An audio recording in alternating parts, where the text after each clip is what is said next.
The crystal chandeliers cast bright light across the ballroom, reflecting off champagne glasses and designer gowns. Imani Washington stood near the dessert table, her emerald green dress simple compared to the expensive outfits surrounding her. She shouldn't have come to this charity gala. Her friend Kenji had insisted, saying she needed one night away from the bakery, one night to remember she was more than just a struggling single mother. But now, watching the wealthy donors laugh and network, she felt completely out of place. She reached for a napkin, and that's when she saw him. Julian Torres. Her breath caught in her throat. 5 years. It had been 5 years since she'd walked away from him without explanation, carrying a secret she thought would protect them both. He looked different now. More confident. His dark hair had a few silver threads at the temples. He wore a navy blue suit that probably cost more than her monthly rent. But his eyes, those warm brown eyes, they were the same. And he was walking in her direction. Imani's heart pounded. She needed to leave. Right now.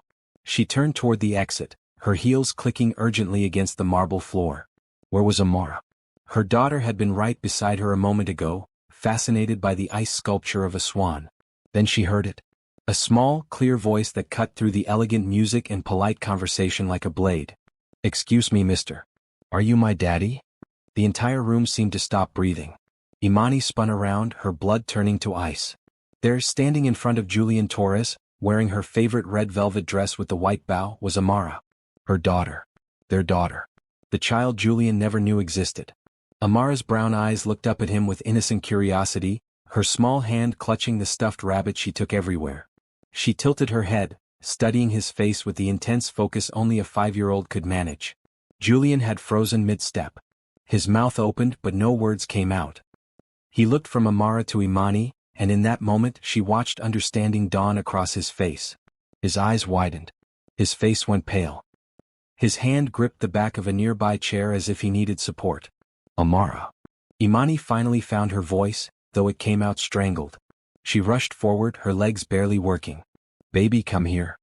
But Amara didn't move. She kept staring at Julian with that innocent, hopeful expression. "Mama said my daddy had to go away for important work." "Are you him? You look like the picture." "What picture?" Imani's mind raced. Then she remembered. Last week, Amara had found an old photo Imani had hidden in a book, a snapshot from that brief, beautiful time 5 years ago. She'd meant to throw it away years ago but couldn't bring herself to destroy the only image she had of them together. Julian finally spoke, his voice rough. He crouched down slowly, bringing himself to Amara's eye level. His hands were shaking. "What's your name, sweetheart?" "Amara Imani Washington. I'm 5 years old." "Well, 5 3/4. That's very important."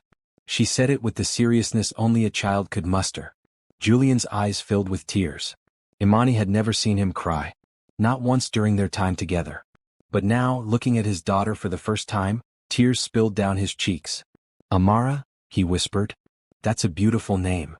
"Thank you. My mama picked it. It means eternal in some language. I can't remember which one." Amara stepped closer to him, reaching up to touch his face with her small hand. "Why are you crying? Are you sad?" "No, baby." The words slipped out naturally. "I'm not sad at all." Imani reached them, her own tears threatening to fall. She placed her hands on Amara's shoulders, gently pulling her back. "Amara, we need to go." "But Mama, I think I found him." Amara looked up at her with confusion. "I found my daddy." "Isn't that good?" The ballroom had gone completely silent. Everyone was staring. Imani could feel hundreds of eyes boring into them. She could see phone screens lighting up as people started recording. By tomorrow this would be everywhere. Billionaire Julian Torres, one of the city's most eligible bachelors, confronted by a secret child. Julian stood slowly, never taking his eyes off Amara. Then he looked at Imani, and the hurt in his expression nearly broke her. "Imani," he said quietly. "We need to talk." She couldn't form words. All her carefully constructed walls were crumbling. "Please." His voice cracked on that single word. "Don't run away again. Not this time." Amara tugged on Julian's jacket, oblivious to the tension crackling between the adults. "Are you coming home with us? I have an extra toothbrush. It's pink, but that's okay. Pink is a good color for everybody." Imani wanted to grab Amara and disappear. She wanted to go back in time and never come to this gala. She wanted to protect her daughter from the chaos this revelation would bring. But looking at Julian's face, at the raw emotion there, at the way he was looking at Amara like she was the most precious thing in the world, she knew running was no longer an option. The truth was out.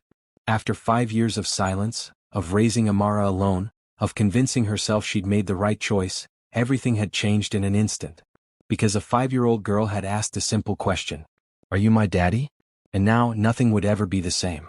Have you ever kept a secret so big it changed everything? What would you have done in Imani's position? Drop your thoughts in the comments below and subscribe to follow this emotional journey. Would you have told him from the start, or would you have done what Imani did? Let's discuss. The elegant ballroom felt suffocating. Imani's hands trembled as she held Amara close, feeling the weight of Julian's gaze. She needed to get out of here, needed space to think, to breathe, to figure out how to explain 5 years of silence. There's a private room upstairs, Julian said softly, his voice still thick with emotion.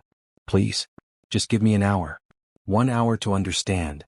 Imani looked down at Amara, who was humming softly and playing with her rabbit's ears, completely unaware of the storm she'd created. Every instinct screamed at Imani to refuse, to protect herself and her daughter from the complicated mess this would become. But she'd spent 5 years running from this moment. Maybe it was time to stop. 1 hour, she agreed quietly. Julian nodded, relief flooding his features. He gestured toward a doorway where a woman in a crisp blue suit stood waiting. Priya, could you? Of course. The woman, who Imani assumed was Julian's assistant, smiled warmly. I'll make sure you have complete privacy. They walked through the crowd, which parted like water around them. Whispers followed their path. Imani kept her head high, her hand firmly holding Amara's, even as her heart raced with anxiety. The private room was smaller than the ballroom, with comfortable couches and soft lighting. Large windows overlooked the city skyline, thousands of lights twinkling in the darkness.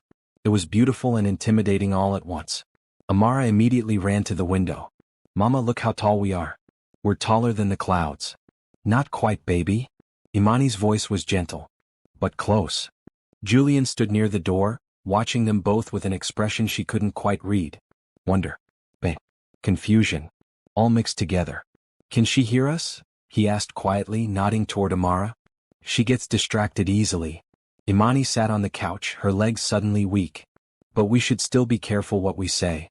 Julian moved closer but kept his distance, sitting in a chair across from her. He ran his hands through his hair, a gesture she remembered well. He always did that when he was stressed. I don't even know where to start, he admitted. Imani, why didn't you tell me? This was it. The question she dreaded for 5 years. The conversation she'd rehearsed in her mind 1,000 times but never expected to actually have. Do you remember the last day we saw each other? She asked quietly. Of course I do. His voice was rough. We had breakfast at that little cafe you loved. You said you had to work that evening. I kissed you goodbye and told you I'd see you the next day. But you never answered my calls. You moved out of your apartment. You just vanished. Imani closed her eyes, remembering that day. It had been 6 weeks into their relationship. 6 perfect weeks where she'd felt like the luckiest woman alive.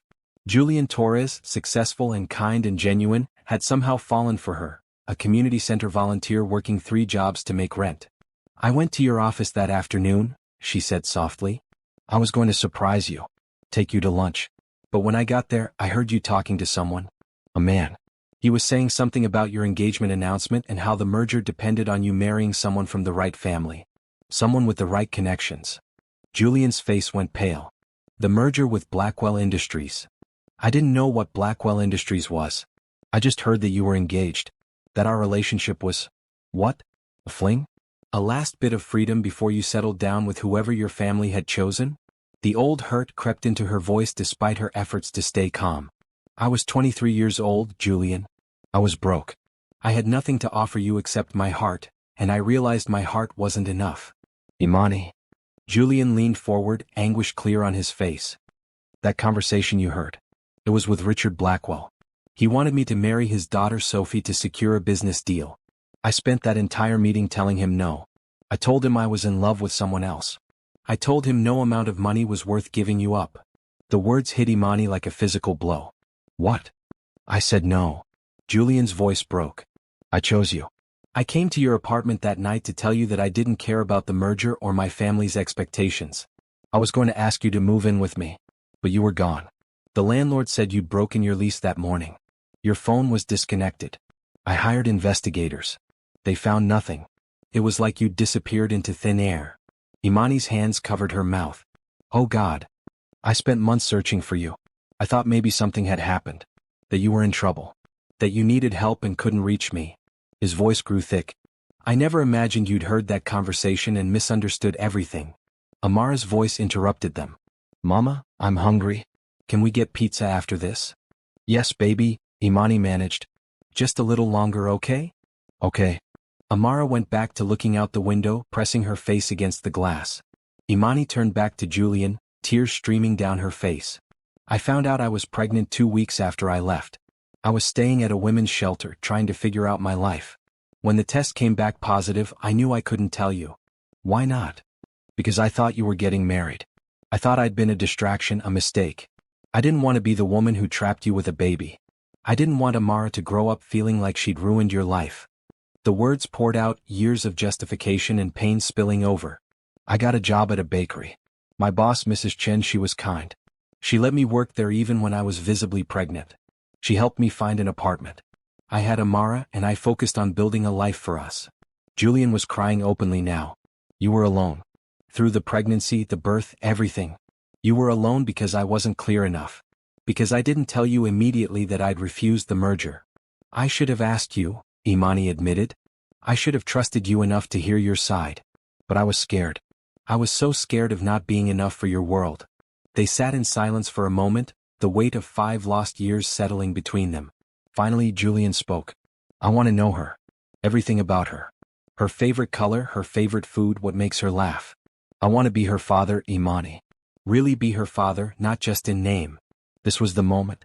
The moment where Imani could accept or refuse. Where she could let Julian into their lives or keep him at a distance. She thought about all the nights Amara had asked about her daddy. All the Father's Day crafts made at school that Amara had sadly put away.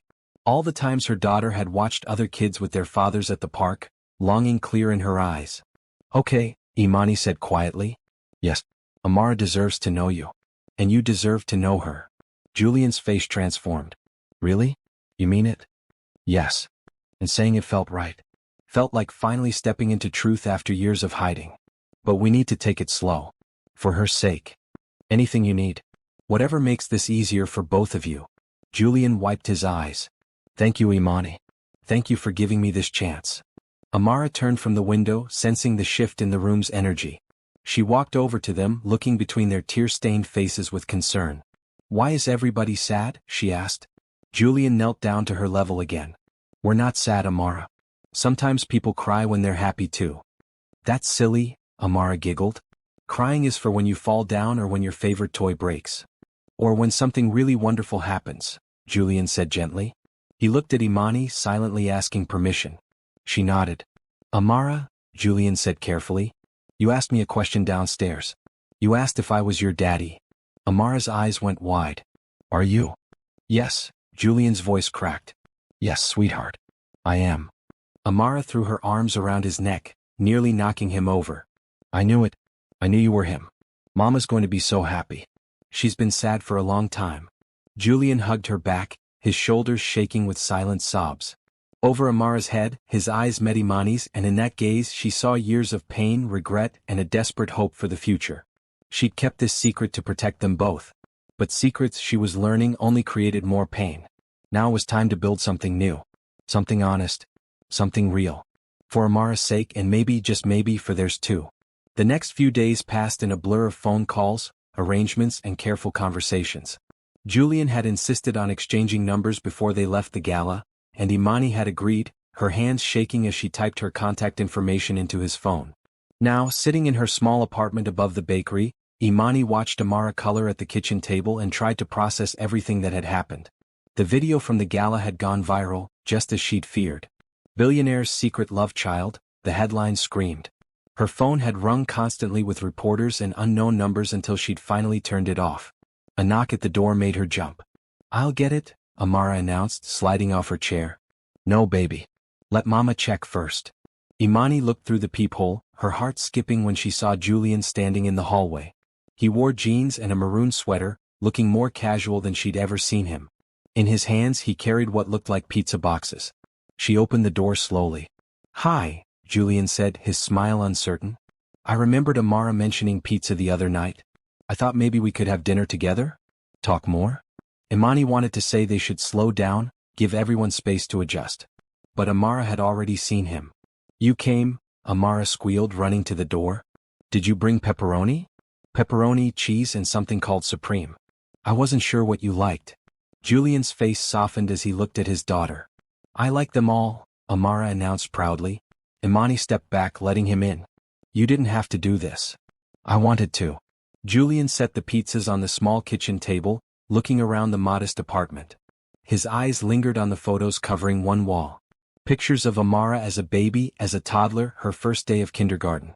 All the moments he'd missed. Your home is lovely, he said quietly. It's small, Imani responded, suddenly self-conscious. The entire apartment could probably fit in his living room. It's filled with love. That's what matters. Julian's sincerity was clear. Amara, what's your favorite pizza topping? Extra cheese, Amara said seriously. Cheese makes everything better. That's what Mama says. They sat around the table, Amara chattering happily about her kindergarten class, her best friend Tyler, and the new fish she wanted to get for her birthday. Julian listened to every word like she was telling him the secrets of the universe. After Amara finished eating and went to play with her toys in the living room, Julian turned to Imani. I need to tell you something, he said quietly. The media attention is going to get worse before it gets better. I have a PR team handling it, but I wanted to ask your permission before I make any public statements. Imani's stomach tightened. What kind of statements? The truth. That you and I were together 5 years ago. That we lost touch due to a misunderstanding. That I'm grateful to have found my daughter and that we're working together as a family. He paused. I won't say anything you're not comfortable with. And what about your business? Won't this affect things? Julian shook his head. My company is strong. My board might grumble, but they'll adapt. Imani, I need you to understand something. Nothing is more important to me than being Amara's father. Not business deals. Not reputation. Nothing. The conviction in his voice made her breath catch. There's something else, Julian continued, his hands clasped on the table. I want to help. Financially, I mean. Child support, back payments for the years I missed, setting up a trust fund for Amara's future. Imani's first instinct was to refuse. Pride swelled in her chest. She'd managed on her own for 5 years. She didn't need his money. But then she thought about the medical bills from when Amara had pneumonia last year, still sitting in a drawer because she couldn't afford to pay them. She thought about the leaky roof she'd been ignoring because repairs were too expensive. She thought about Amara's upcoming 6th birthday and how she'd been saving for months just to afford a small party. Okay, she said quietly. Thank you. That would help a lot. Julian's relief was visible. Thank you for letting me. I know it's not easy to accept help. It's not, Imani admitted. But Amara deserves everything I can give her.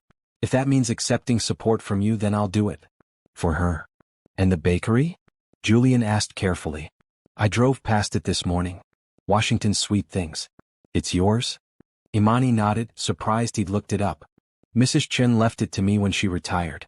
Business has been okay, but rent keeps going up and supplies cost more every year. I'm barely breaking even most months.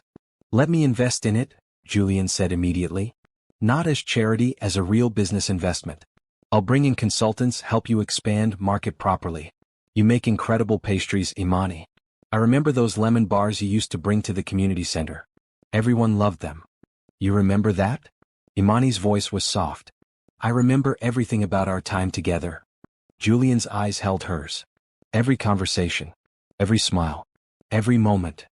The air between them felt charged, heavy with unspoken emotions. 5 years had passed, but the connection was still there, humming just beneath the surface. Amara's voice broke the moment. Are you staying for my bedtime story? Julian looked at Imani questioningly. If you want to, Imani said. She usually picks 3 books and negotiates for a 4th. I'd love to. Julian's smile was genuine. An hour later, after 4 books, Amara had indeed negotiated. Imani watched from the doorway as Julian tucked their daughter into bed. He was gentle, careful, treating this moment like the precious gift it was. Good night, Amara, he whispered, kissing her forehead. Good night, Daddy. Amara yawned. Will you come back tomorrow? If your mama says it's okay, I'll come back every day. She'll say yes. Mama's happy when you're here. I can tell. Julian's eyes found Imani's across the room, and something passed between them.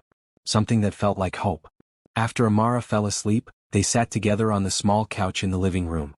The apartment was quiet except for the distant sounds of the city below. I meant what I said, Julian spoke softly. About wanting to be here every day. I want to be a real father to her, Imani. Not a weekend visitor. Not someone who just sends money and shows up for special occasions. What does that look like? Imani asked. I'm not sure yet. But I want to figure it out together.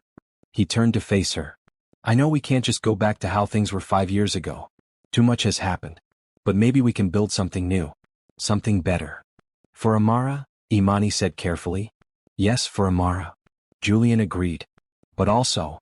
He stopped, seeming to struggle with his words. I need to be honest with you. These past few days, being near you again, seeing the incredible mother you've become, the life you've built. Imani, I never stopped caring about you. Not once in 5 years. Imani's heart raced. Julian? I'm not asking for anything, he said quickly. I just needed you to know. We can take this as slow as you need. I'll follow your lead. But I won't pretend I don't feel what I feel. She should tell him it was too complicated. That they needed to focus solely on co-parenting. That mixing romance with this already messy situation was asking for disaster. But sitting there, seeing the vulnerability in his eyes, remembering how safe she'd felt with him all those years ago, she couldn't bring herself to close that door completely. Let's just take it one day at a time, she said finally. See where things go naturally. One day at a time, Julian echoed. I can do that. He stood to leave and Imani walked him to the door. In the hallway he paused. Thank you, he said. For tonight. For giving me a chance to know her. For everything. Thank you for the pizza, Imani replied. And for listening to 4 bedtime stories without complaint. Julian laughed, the sound warm and genuine. She drives a hard bargain on those negotiations. She gets that from her mother. They smiled at each other and for a moment, it felt like no time had passed at all. Like they were just Julian and Imani again, 2 people who'd once been falling in love. Maybe, Imani thought as she watched him leave, maybe they could find their way back to each other. Slowly. Carefully. With kindness and hope leading the way. For Amara's sake and maybe for theirs too. True to his word, Julian came back the next day. And the day after that. And the day after that. He would show up in the morning before Imani took Amara to kindergarten, bringing fresh fruit or muffins from a bakery downtown.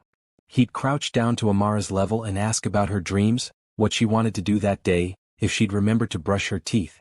I did brush them, Amara would announce proudly. Twice. Once for each side of my mouth. That's very thorough, Julian would say seriously, making Amara giggle. Then he'd walk them to school, carrying Amara's butterfly backpack and listening to her chatter about everything and nothing. Other parents would stare, recognizing him from the news, but Julian never seemed to notice or care. His attention was completely on his daughter.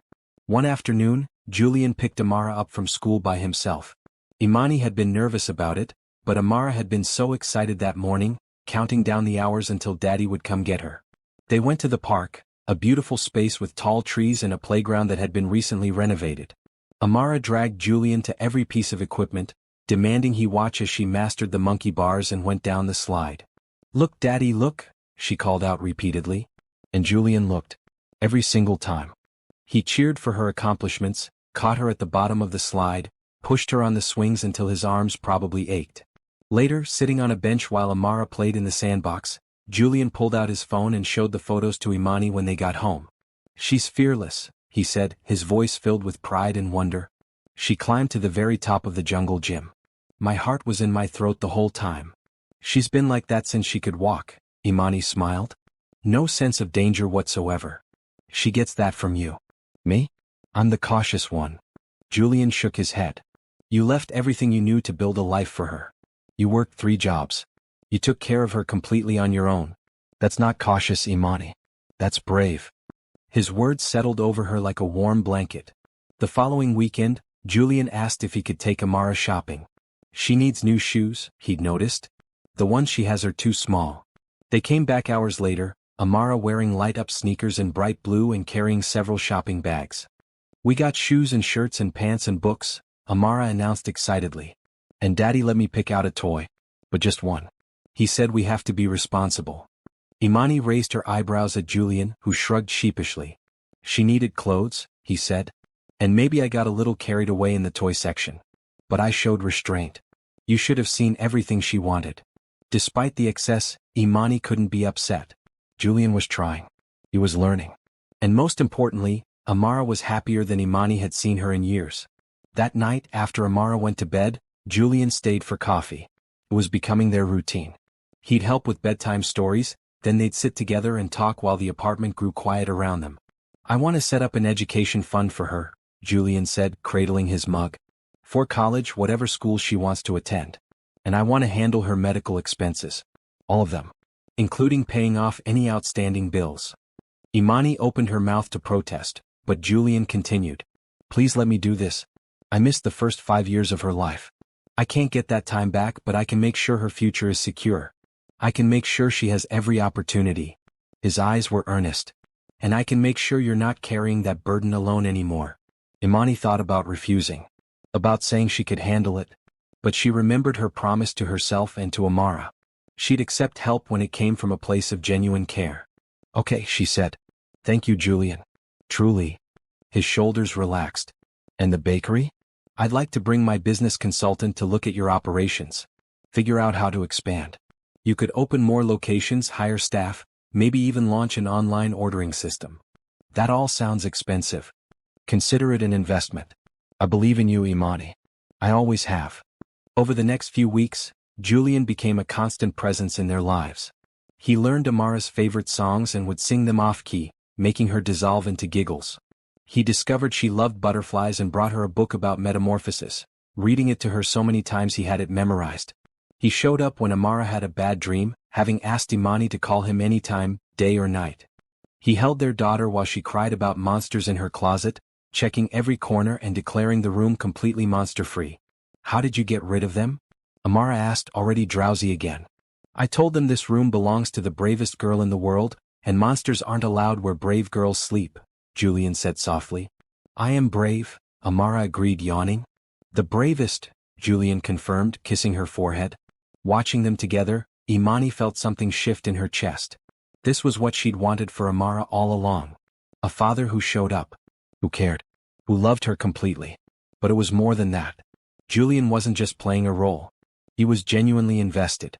He called every night to say goodnight if he couldn't be there in person. He rearranged his entire schedule around Amara's needs. When she had a kindergarten performance, he was in the front row, recording every second. "You're a natural at this," Imani told him one evening. "I'm making it up as I go," Julian admitted. "But every moment with her feels like a gift I thought I'd never receive." Priya, Julian's assistant, had also become part of their extended circle. She'd stop by with documents for Julian to sign and would end up staying for tea, chatting with Imani about books and life and everything in between. "He talks about you too constantly," Priya confided one afternoon while Julian was reading to Amara. "Morning meetings, business calls, board presentations. Everything somehow circles back to my daughter, or Amara's mother. It's actually quite sweet." "We're just co-parenting," Imani said, but even she could hear the uncertainty in her voice. "If that's what you want to call it." Priya smiled knowingly. The truth was, the lines were getting blurred. Julian's presence in their home felt natural now. Comfortable. Right. They'd fall into easy conversation, finishing each other's sentences. They'd share knowing looks over Amara's head when she said something particularly funny.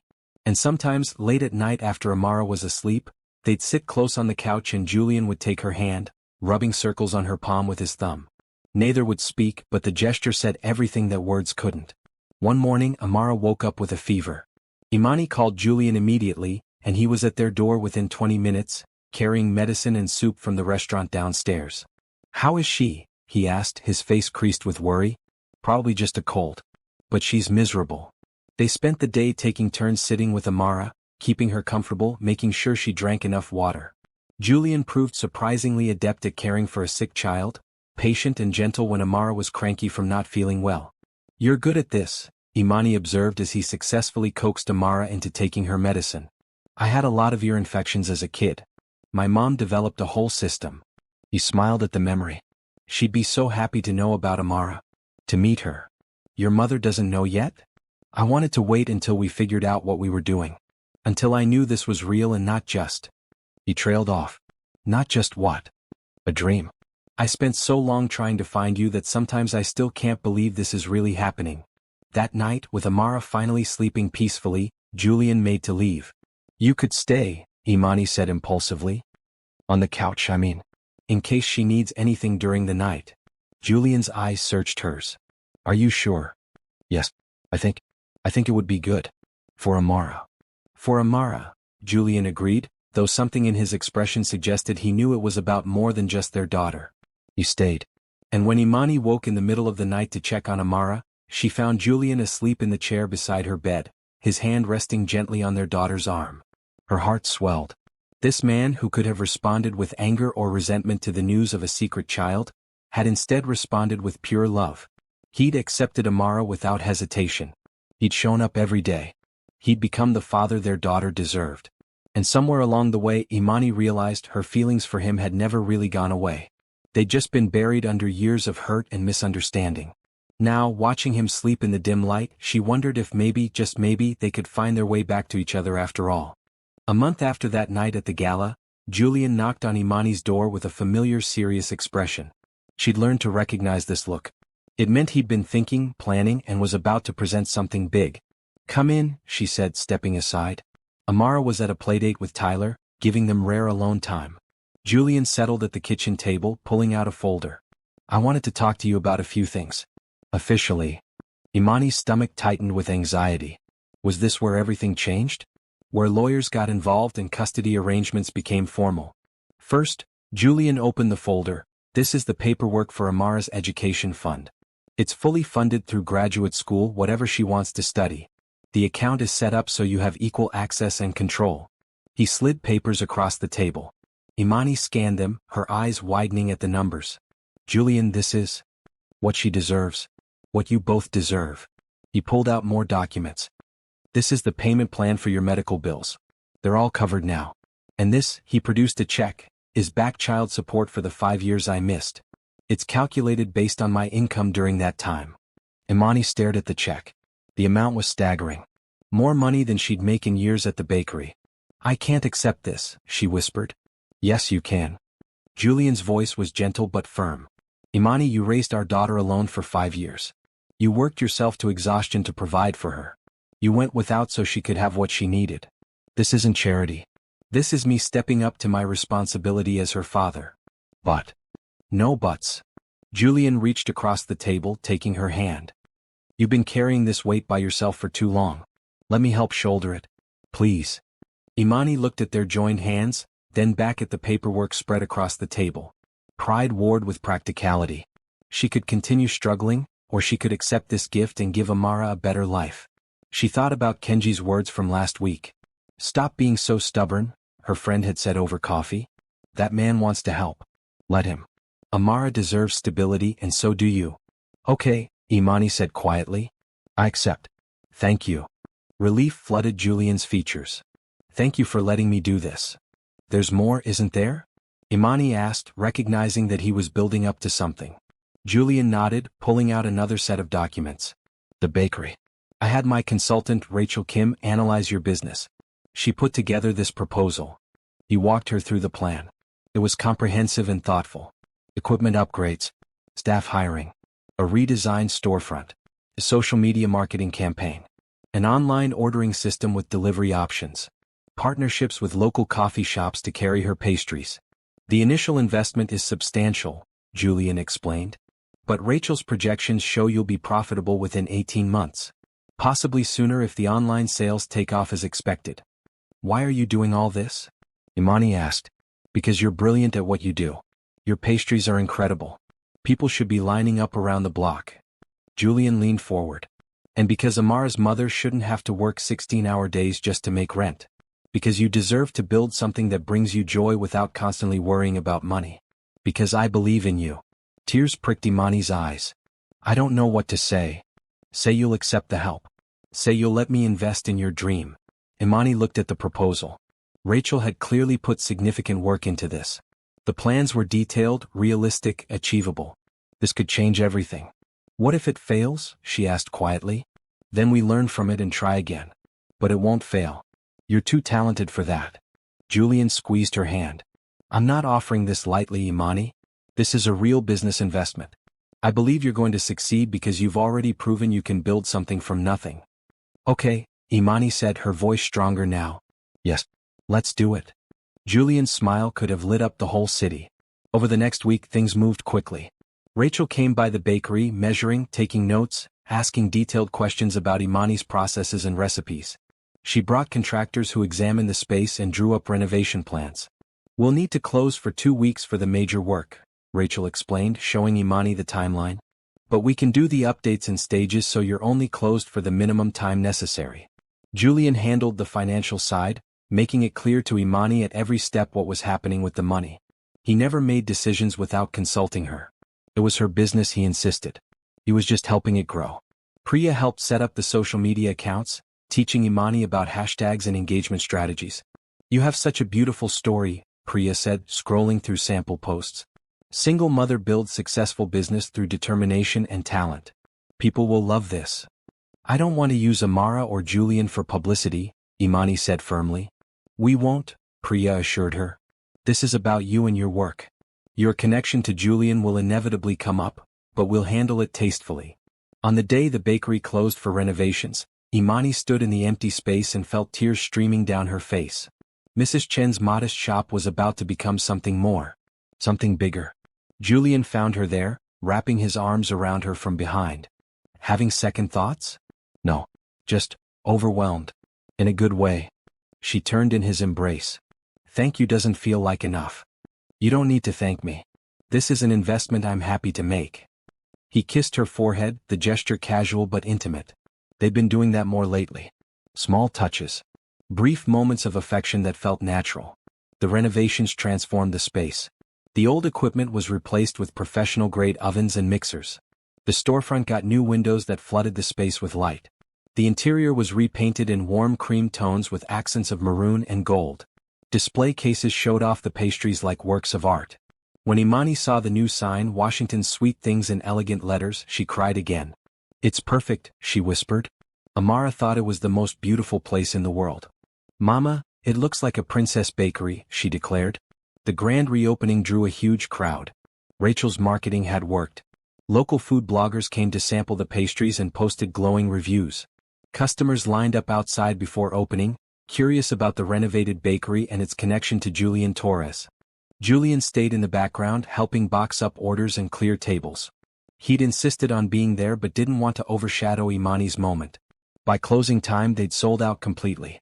I need to bake more, Imani said, simultaneously exhausted and energized. We ran out of lemon bars by noon. That's a good problem to have, Julian grinned. Over the next few months the bakery thrived. Imani hired 2 employees, both young women from the neighborhood who needed opportunities. The online ordering system generated steady income.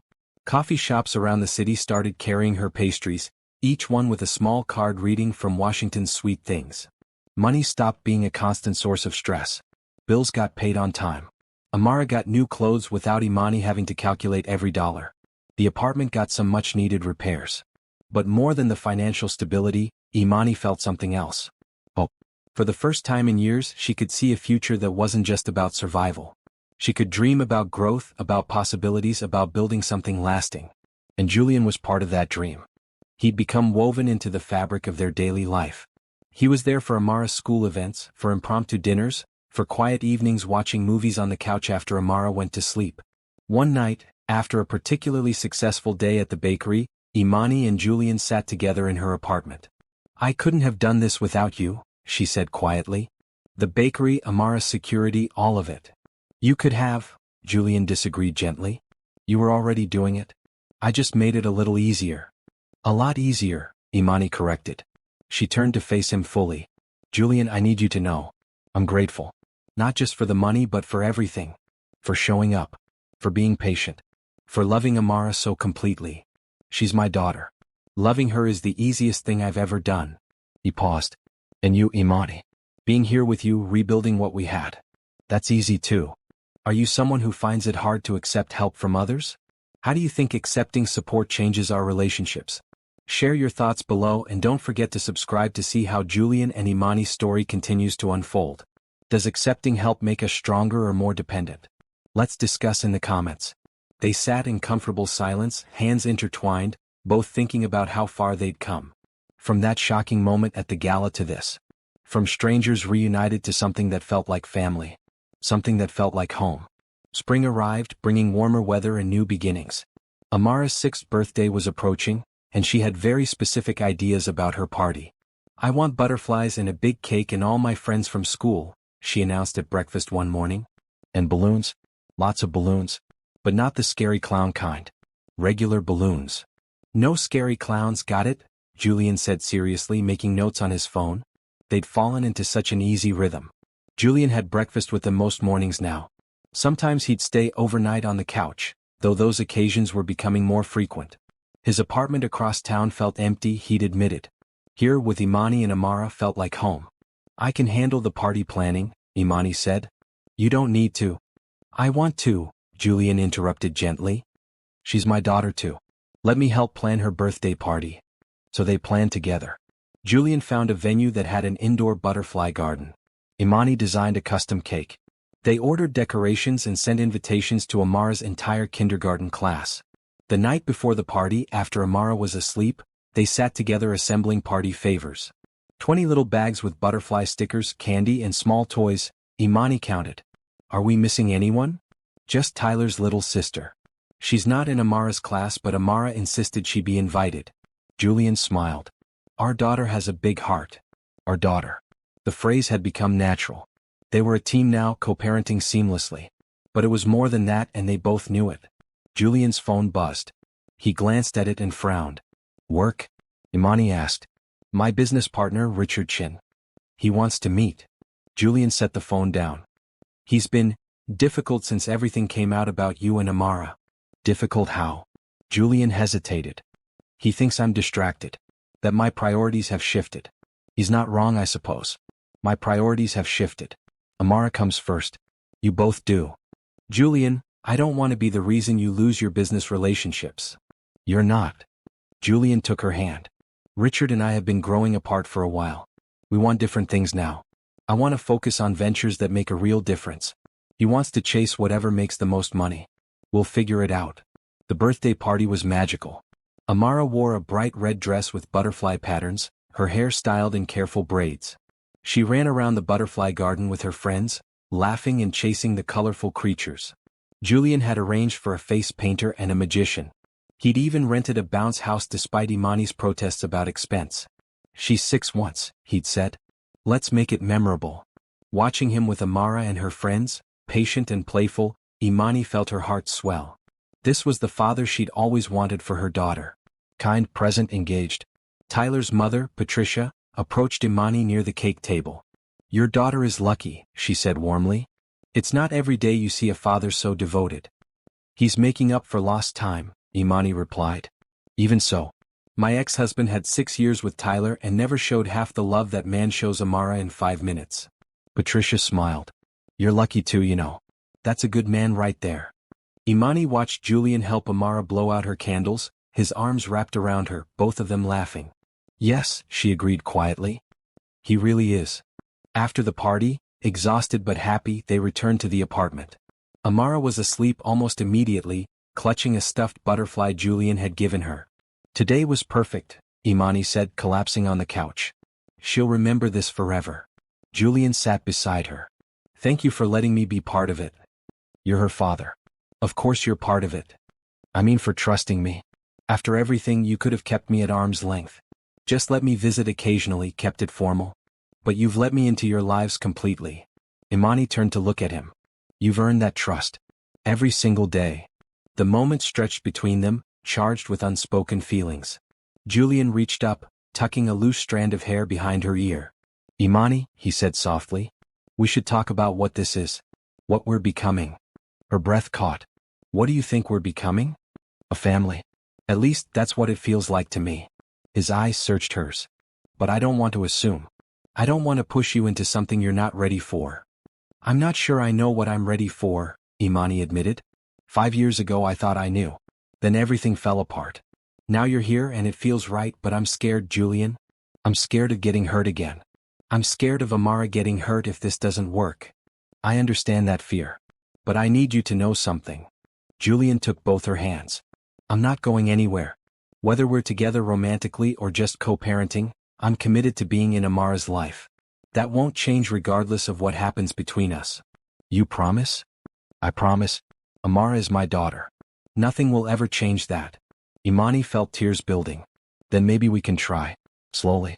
See where this goes. Julian's smile was brilliant. Slowly. I can do slowly. But slowly proved difficult when everything felt so natural. Julian started keeping clothes at the apartment. His toothbrush appeared in the bathroom. His favorite coffee appeared in the kitchen cabinet. They'd catch each other's eyes across rooms and smile. They'd brush hands while cooking dinner together. They'd sit close on the couch, shoulders touching while watching Amara play. One evening, Imani's neighbor Mrs. Johnson stopped her in the hallway. That man of yours is a good one, she said, her eyes twinkling. Saw him carrying your groceries up yesterday. And I heard him singing to Amara last week. Completely off-key, mind you, but the love was clear. He's not my... Imani started, then stopped. What was Julian? Her co-parent? Her friend? Something more? Mrs. Johnson patted her hand knowingly. Whatever you want to call him, dear. Just don't let a good thing slip away. Priya had become a regular visitor, often bringing lunch and staying to chat. She'd become a genuine friend, someone Imani could confide in. He's in love with you, Priya said bluntly one afternoon, sipping tea at the kitchen table. In case you haven't noticed. Priya. I'm serious. I've worked with Julian for 8 years. I've never seen him like this. He lights up when he talks about you and Amara. He rearranges billion-dollar deals to make it to Amara's school plays. That's love. We're taking things slow, Imani insisted. Right. That's why he's basically living here now. Priya grinned. Imani, it's okay to let yourself be happy. You deserve it. You both do. That night, Julian arrived with takeout and news. I talked to Richard today, he said as they ate. We're dissolving the partnership. Amicably, but it's done. Julian, are you sure? Your business. We'll be fine. Better than fine, actually. I'm restructuring, focusing on investments that align with my values. I've already got interest from several companies doing innovative work in education and community development. He seemed excited, energized by the change rather than worried about it. There's something else, Julian continued. I've been looking at properties in this neighborhood. I want to move closer to you and Amara. Imani's fork paused halfway to her mouth. Closer? Not in a creepy way, Julian added quickly. I hate leaving every night.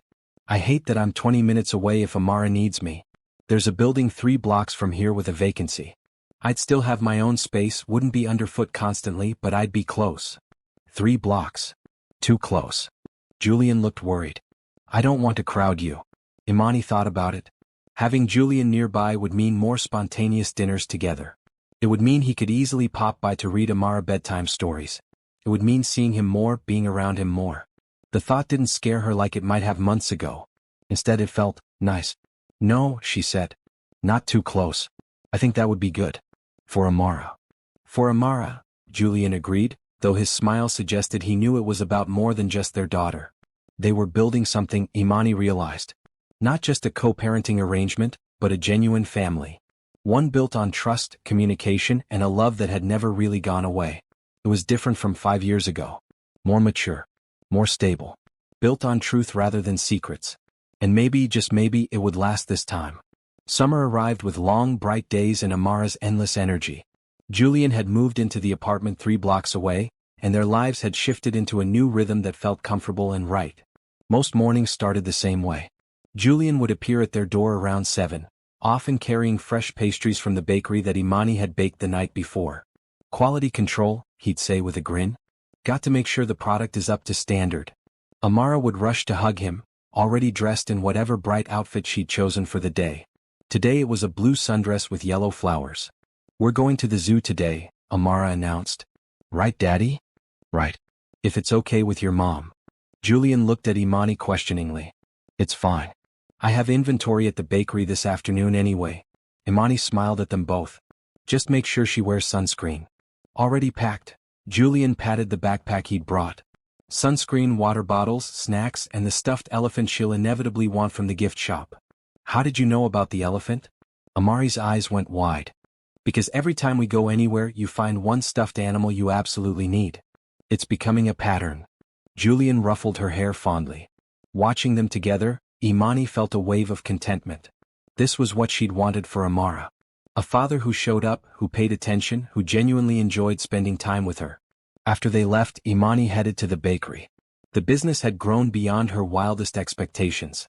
She now had 5 employees, including Kenji, who'd quit his corporate job to become her business manager. The online orders are up 30% this month, Kenji reported, showing her the numbers on his tablet. And we got another inquiry from a restaurant group wanting to carry our desserts. That's incredible. Imani reviewed the figures, still amazed by how much had changed in 6 months. Rachel, Julian's consultant who'd become a regular advisor, stopped by later that afternoon. I have a proposition, Rachel said, accepting a cup of coffee. There's a storefront available in the downtown area. Prime location, lots of foot traffic. I think you should consider opening a second location. A second location? Imani's heart raced with excitement and fear. That's a big step. You're ready for it. The numbers support it. The demand is there.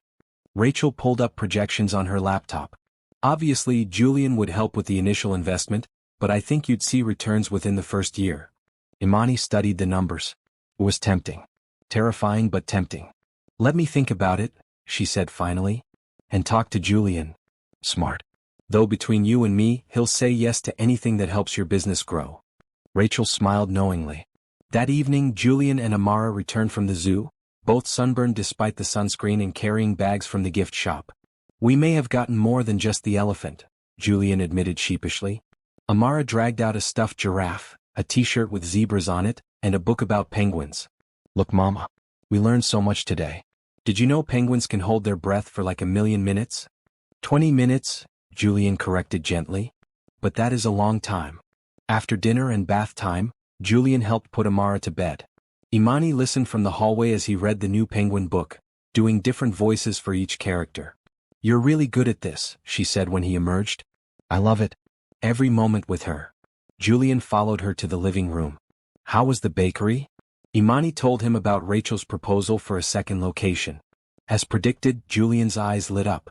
That's a fantastic opportunity. You should absolutely do it. It's a lot of money.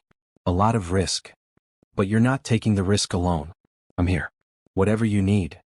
Julian sat beside her on the couch. Imani, I believe in you. Your bakery is successful because you're talented and work hard. A second location will do just as well. You make it sound so simple. It's not simple. But it's doable. And I'll be with you every step of the way. They sat in comfortable silence for a moment. Then Julian spoke again, his voice softer. There's something I've been wanting to talk to you about. Imani's stomach fluttered with nerves. Okay. We've been doing this dance for months now. Taking things slow, being careful. And I understand why. I respect it. Julian turned to face her fully. But Imani, I need you to know how I feel. I'm in love with you. I never stopped loving you, not once in 5 years. And being here with you and Amara, building this life together, it's everything I've ever wanted. Imani's breath caught. She'd known, of course. It had been obvious in every look, every gesture, every moment they shared. But hearing him say it out loud was different. Julian? You don't have to say anything right now. I just needed you to know where I stand. He took her hand. I'm not going anywhere. Whether you're ready for this or need more time, I'll be here. Imani looked at their joined hands, then up at his face. She saw love there. Patience. Understanding. Everything she'd been too scared to hope for. I love you too, she said quietly. I think I've been falling back in love with you since the moment you crouched down to talk to Amara at that gala. Julian's smile was radiant. Really? Really? I was just scared. Scared of getting hurt again. Scared of it not working out and Amara losing you. Imani squeezed his hand. But watching you with her, seeing how you've shown up every single day, I'm not scared anymore. You're sure? Instead of answering with words, Imani leaned forward and kissed him. It was soft and sweet, a promise of new beginnings. Julian cupped her face gently, kissing her back with tenderness and love. When they pulled apart, both were smiling. So, Julian said, his forehead resting against hers. What does this mean for us? I think it means we stop pretending this is just co-parenting. It means we're together. Really together. Imani felt lighter than she had in years. We're a family, Julian. The 3 of us. A family, Julian repeated, the word filled with wonder. I like the sound of that. They spent the rest of the evening talking about the future. About the second bakery location. About Julian's new business ventures. About Amara starting first grade in the fall. About holidays and plans and dreams. I want to introduce you and Amara to my parents, Julian said. They've been asking to meet you both. Mom's been beside herself with excitement about having a granddaughter. I'd like that. And maybe you could meet my father? He lives upstate. We're not super close, but he'd want to meet you and know about Amara. I'd be honored. Everything was falling into place. The jagged pieces of their past were smoothing out, forming a complete picture of a life together. The next few weeks were filled with joy. They went on their first official date, a dinner at a quiet restaurant while Priya babysat Amara. Julian held her hand across the table, and Imani felt like a teenager again, butterflies dancing in her stomach. They took Amara to the beach for a weekend trip.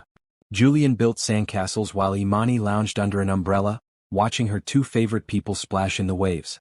This is what happiness looks like, Kenji said when Imani showed him photos. I'm glad you finally let yourself have it. Julian's parents came to visit, and Imani was nervous until Julian's mother, Sophia Torres, swept her into a warm hug. Thank you for giving us this gift, Sophia said, tears in her eyes. Our granddaughter is beautiful. And you, Imani, you are family now. They spent the day together, Sophia doting on Amara and Julian's father, Carlos, showing Amara photos of Julian as a child. Daddy looked funny. Amara giggled at a picture of Julian with missing front teeth. Hey, I was adorable, Julian protested, making everyone laugh. Later, Sophia pulled Imani aside. My son has been lost without you. Even before he knew about Amara, he talked about this woman he'd met and then lost. I see now why. You're special. He's special too, Imani said honestly. I'm just grateful we found our way back to each other. That's love, Mija. Real love finds its way home. Life wasn't perfect. There were still challenges. The second bakery location took longer to open than expected. Julian had a business deal fall through that caused him stress. Amara got sick and needed to stay home from school for a week. But they faced everything together. As a team. As a family. And through it all, Imani felt a deep sense of peace. This was right. This was where she was meant to be. With Julian by her side and Amara happy and loved, she had everything she needed. The first sign of trouble came on an ordinary Tuesday morning. Julian arrived for breakfast looking troubled, his phone pressed to his ear. I understand. Yes. I'll handle it. He hung up and forced a smile for Amara. Morning, princess. You look sad, Amara observed with a child's blunt honesty. Just work stuff. Nothing to worry about. Julian kissed the top of her head, but Imani could see the tension in his shoulders. After they dropped Amara at school, Imani touched his arm. What's really going on? Julian sighed. Richard. My former business partner. He's causing problems. He's telling investors that I'm no longer reliable, that my focus has shifted away from business. He's trying to sabotage some deals I've been working on. Can he do that? He's influential. People listen to him. Julian ran his hand through his hair, the gesture Imani recognized as stress. It's nothing I can't handle, but it's frustrating. These deals represent months of work. Over the next few weeks, the situation escalated. Articles appeared in business publications questioning Julian's commitment to his ventures. Old colleagues started calling, expressing concern. Investors pulled out of projects. Julian tried to keep it from affecting their time together, but Imani could see the strain. He was distracted during dinner. Quiet during their evening walks. Checking his phone constantly. Maybe you should focus on work for a while, Imani suggested one evening. We'll be fine. Handle what you need to handle. No. Julian's response was immediate and firm. That's exactly what Richard wants. He thinks I've lost my edge because I have priorities beyond making money. I'm not giving him the satisfaction of being right. But the pressure continued building. A major project Julian had been passionate about, a community development initiative, lost its primary funding. A board member from one of his companies resigned, citing concerns about Julian's divided attention. Imani watched him struggle and felt guilt creeping in. She was the reason for this. Her and Amara. If Julian had never found them, his life would still be simple, his reputation intact. Stop that, Julian said one night, clearly reading her thoughts. I can see it on your face. You're not to blame for any of this. But I am. Your life was fine before we complicated it. My life was empty before you complicated it. Julian took her hands. Imani, nothing Richard says or does will make me regret finding you and Amara. You're the best thing that's ever happened to me. Even if it costs you your career? I don't care about my career if it means choosing between that and my family. Julian's voice was certain. I choose you. Always. But choosing them meant sacrificing things he'd worked years to build. Imani hated seeing him stressed. She hated that loving them came with such a high cost. Things came to a head 3 weeks later. Julian arrived at the apartment looking exhausted, his suit rumpled, his eyes shadowed with fatigue. "It's over," he said, collapsing on the couch. "The Taurus Foundation. The project I've been building for 5 years. The board voted to remove me as director. They said my recent choices show I'm not committed to the foundation's mission." "Julian?" Imani sat beside him, her heart breaking. "I built that foundation from nothing. It was supposed to be my legacy. And they just—" He trailed off, pain clear in his voice. Amara appeared in her pajamas, rubbing her eyes. "Daddy? Why are you sad?" Julian immediately pulled himself together, opening his arms. "Come here, baby." Amara climbed into his lap and Julian held her tight. Over her head, his eyes met Imani's and she saw resignation there. Acceptance. He'd made his choice and would live with the consequences. After they put Amara to bed, Julian spoke quietly. "I need to tell you something. Richard's been making noise about Amara. About paternity. He's suggesting I should get a DNA test to be sure she's really mine." Imani felt her blood run cold. "What?" "He's trying to stir up doubt. Make me question everything." Julian's jaw was tight. "I told him to back off. I know Amara is mine. I don't need a test to prove what I feel in my heart. But if it would help," Imani said carefully, "if it would quiet the rumors and protect your reputation, we could do it. I don't care about my reputation if it means treating Amara like she's not really my daughter." Julian was firm. "I won't put her through that. She'd never understand why we were questioning whether she was mine. The message it would send is all wrong." Imani loved him more in that moment than ever before. He was choosing Amara over everything else. Protecting her even when it cost him. "What are you going to do?" she asked. "What I should have done weeks ago. Stop trying to maintain relationships with people who don't share my values." Julian stood, pacing the small living room. "Richard and I built a business empire together, but we were never really friends. Our partnership was always about money and success, never about purpose or meaning. You're giving up a lot." "I'm not giving up anything that matters." Julian turned to face her. "Imani, I spent my whole life chasing success, building wealth, making deals. And I was good at it. But I was also lonely. I had money and power, but I didn't have love. I didn't have family. I didn't have a reason to wake up excited for the day ahead." He crossed to her, taking her hands and pulling her to her feet. "Now I have all of that. I have you and Amara. I have purpose. I wake up every morning grateful for what I have. That's success. That's what matters." Tears streamed down Imani's face. "I don't want you to resent us someday. I don't want you to look back and regret giving up your career for us. That will never happen. Loving you and Amara isn't a sacrifice. It's the best decision I've ever made." The next day, Julian made a series of phone calls. He resigned from boards. He dissolved business partnerships. He restructured his remaining investments to focus solely on ventures that aligned with his values. It was like watching someone shed an old skin, stepping fully into a new version of themselves. Priya supported him completely. "About time," she said when he told her his plans. "You've been chasing other people's definitions of success for too long.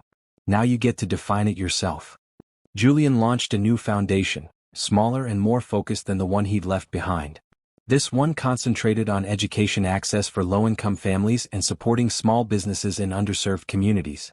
"This is what I should have been doing all along," he told Imani, showing her the plans.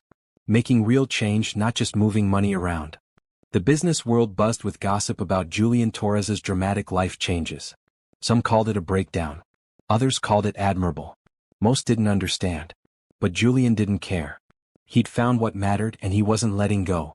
One evening he gathered Imani and Amara in the living room. "I have something to ask you both," he said seriously. "Something important." Amara bounced excitedly. "Are we getting a puppy?" "Not quite." Julian smiled. "How would you both feel about me living here? Not just visiting. Really living here as a family." Amara squealed with delight. Yes. You can sleep in the big bed with Mama and I'll still have my room." Julian looked at Imani questioningly. "What do you think?" Imani's heart swelled. She'd been waiting for this, hoping for it. "I think it's time we stopped pretending you don't already live here." "Is that a yes?" "That's a yes." Julian moved in the following weekend. They rearranged furniture, made space in closets, combined their lives fully. It felt natural and right. That night, with Amara asleep and Julian's arms wrapped around her in their shared bed, Imani felt complete. "Thank you for choosing us," she whispered. "Thank you for letting me," Julian replied. "I'd choose you 1,000 times over. You and Amara are my everything." The past had tried to pull them apart. Old business relationships, rumors, doubts. But they'd faced it together and come out stronger. Because what they had was real. It was built on love and trust and a commitment to putting family first. And nothing could shake that foundation. The months that followed were the happiest of Imani's life. Living with Julian felt natural, like pieces of a puzzle finally clicking into place. They developed routines and rhythms that worked for their little family. Mornings meant pancakes with Amara, everyone still in pajamas, flour somehow ending up in Julian's hair while Imani laughed. Evenings meant homework help and bedtime stories, Julian and Imani taking turns with the nightly routine. The bakery continued thriving. The second location opened to huge success, with lines out the door from opening day. Imani hired more staff, including 2 young women from a job training program Julian's new foundation supported.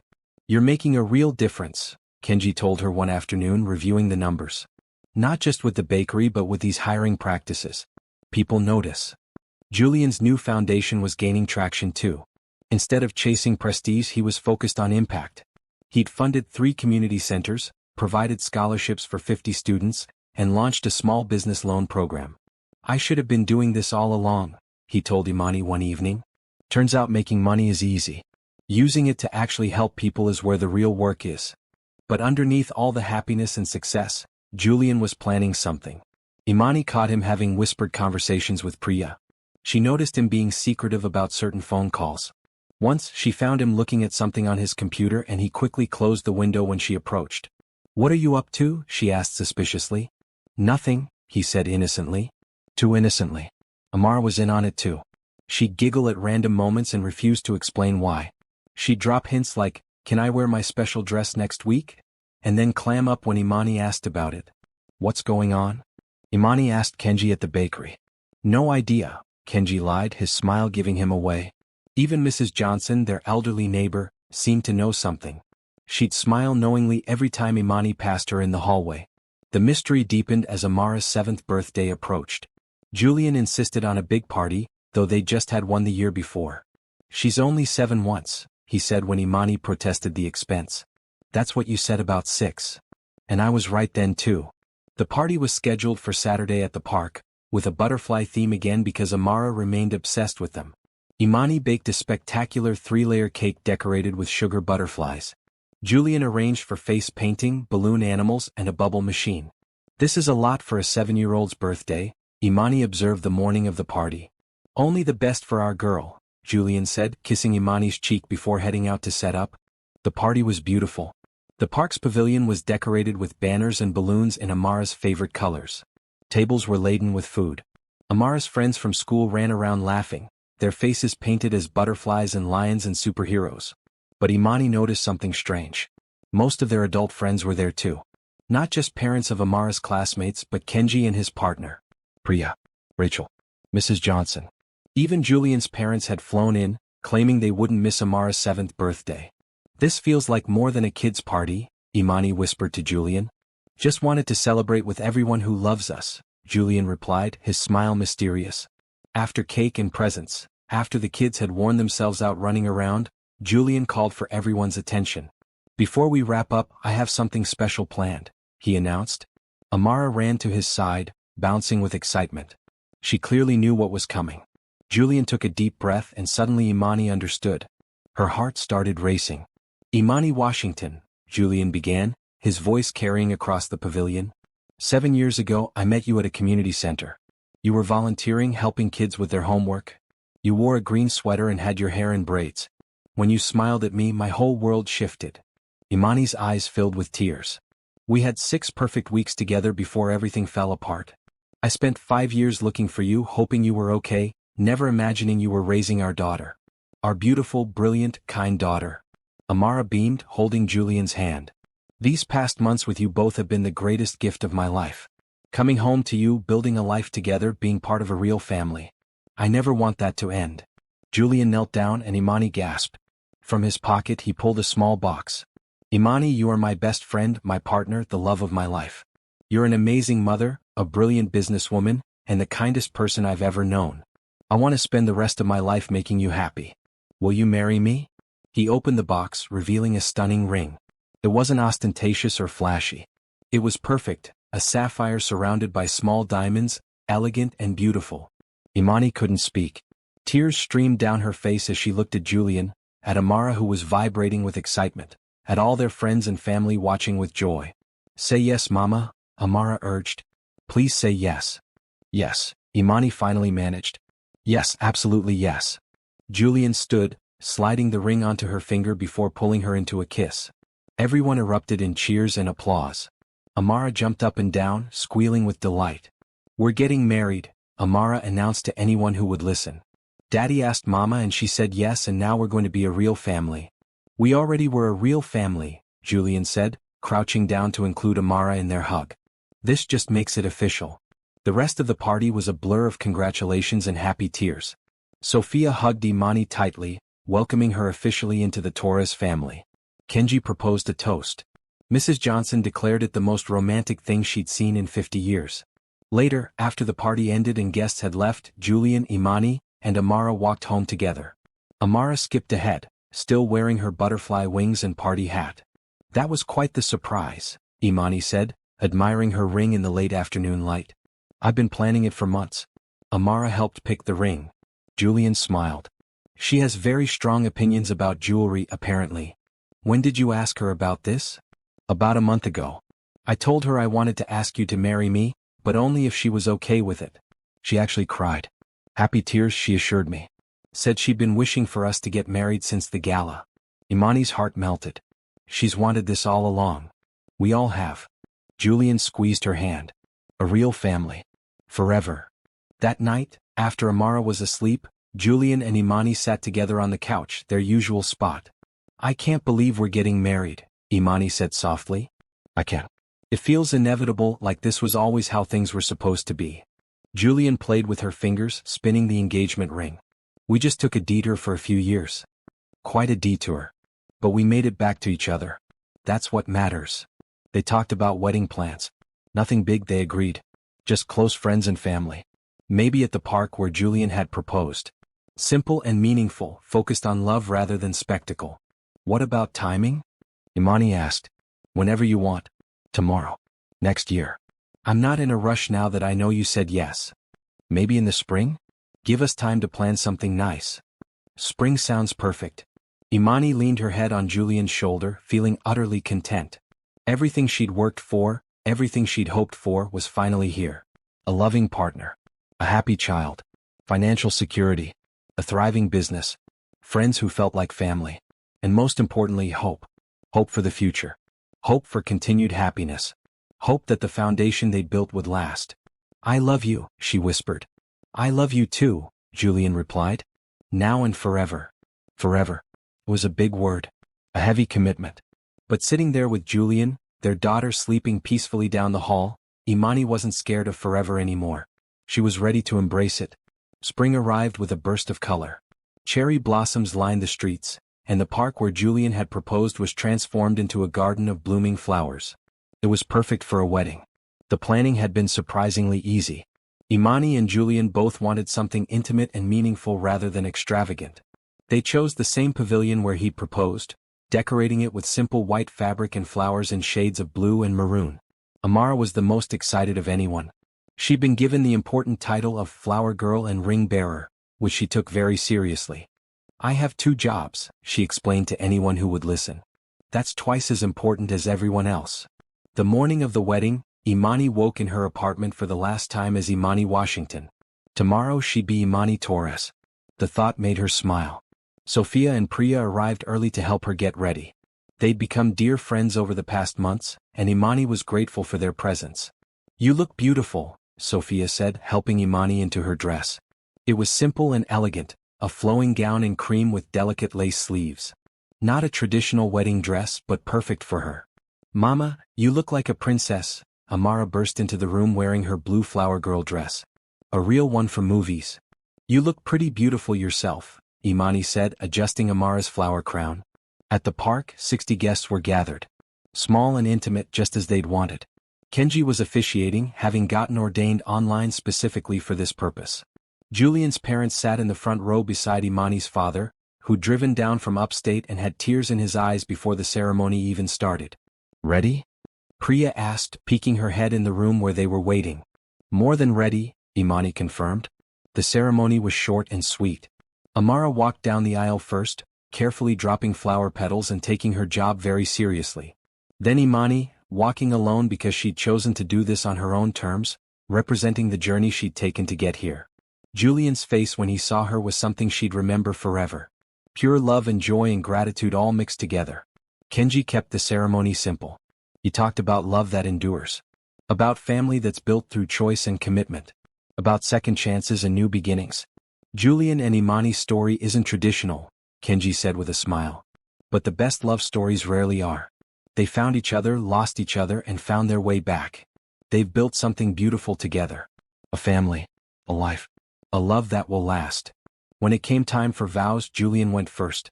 "Imani, you are the strongest person I've ever known. You built a life for yourself and Amara with nothing but determination and love. You're an incredible mother, an amazing partner, and my very best friend." His voice cracked with emotion. "I promise to always choose you. To support your dreams. To be present for every moment, big and small. To love Amara with everything I have. And to never let a day go by without telling you both how much you mean to me." Imani wiped away tears before speaking her own vows. "Julian, you came back into my life at exactly the right moment, even though I didn't know I needed you. You've shown me what partnership really means. What it means to be loved completely and without condition. You've been the father Amara deserved and the partner I'd stopped believing existed."